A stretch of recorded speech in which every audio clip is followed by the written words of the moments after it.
We lost our home in a fire, and my evil Mill said I could only stay in her garage because I'm not her family. She thought she could treat me like trash, but now she's the one left out. The last few months have been rough. Near the end of last year, we lost the house to a freak accident. We lost almost everything we owned. It's just been a really stressful time for my little family of 4. We were out for a school recital when we received the call from a neighbor, and we returned to find the house in flames. The fire department tried to save what they could, but the damage was really bad. We ended up selling the property and moving altogether because the repairs essentially meant rebuilding the house. I have been married for 10 years, and my Mael has never liked me. I still didn't expect her to act the way she did during this time. I always believed that even if she didn't like me, she'd help me in a time of need because I was the mother of her 2 grandsons and the wife of her son, and I made them happy. I was wrong. On the night of the accident, we needed a place to stay temporarily, at least until we could have a few moments to breathe and get our bearings. My husband suggested we stay with his mother for the night. It was late, and it made the most sense to us both. We drove over to the house. My boys were half asleep in the back seat, and we left them in the car when we went to speak to Miel to explain what was going on. She was very sympathetic initially, and said she had no problem with my husband and my son staying, but I would have to make other arrangements. My husband lost it with her, and began to yell that she was being unreasonable, and she refused to budge. In her words, I wasn't true family, and she'd never blessed our marriage in the first place, so I was not her responsibility. We left and spent the night in our car, and we got a motel the next day. She began calling and inviting us over to stay again, and she said that she'd graciously permit me to stay in the garage for a few days. Again, we didn't take her up on the offer, and my husband told her that she was being very disrespectful. My Mael got very angry and said we were spitting on her generosity. She then offered to keep the boys so that they wouldn't need to stay in a motel while we put our lives back in order. Again, we rejected her offer. We heard nothing from her for a few days until we learned that she'd been bad-mouthing me to people. She was claiming that I was tearing the family apart in this time of need with my grudges. From her point of view, she'd opened her house to us in an instant, and I turned her down and forced my husband's sons to live in a cheap motel because I didn't like her. My husband set the record straight, but Miel did not ease up. She made an official complaint to the fire department claiming that I had caused the accident purposefully to destroy the house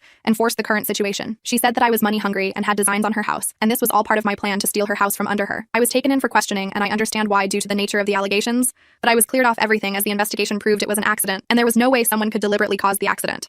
She later showed up to the house while we were going through it to see what could be salvaged, and she made disparaging comments about how we should not be upset as these were just things. Yes, they were things. I'm not upset about the stove and the couch and the bed. I'm upset about the arts and crafts projects my sons made for Mother's Day every year. I'm upset about irreplaceable family heirlooms. I'm upset about the memories that were lost. The house was a fixer-upper when we bought it, and we did a lot of the restoration ourselves. We had professionals handle things like the wiring, but we did the painting and the sanding and whatever we could to save money. My youngest son had a gaming console that he owned, which had been left at her house before the accident. They'd been over for a weekend with their father and had taken the console to keep them occupied. Mael stated she didn't have it, and we must have taken it back. My son argued with her that he'd had a conversation with her about leaving it there for the week so his cousin could use it while visiting. She gaslit him to the point of frustrated tears and kept saying we'd taken it back, and it had probably been lost in the accident. The truth came out from others that Miel had given it away after we'd refused her initial offer of hospitality. The shining ray of light through all this has been that this is the straw that broke the camel's back for my husband. We all went NC after these incidents and a few more, and we cut contact with her shortly before moving to our new place. She has been trying to get our address from family members, but she hasn't had any luck just yet. My husband made it clear that he'd have no problem cutting off anyone else in the family who gave her our address or contact information. If she can't support us when we're at our worst, she doesn't deserve to be there when we're at our best.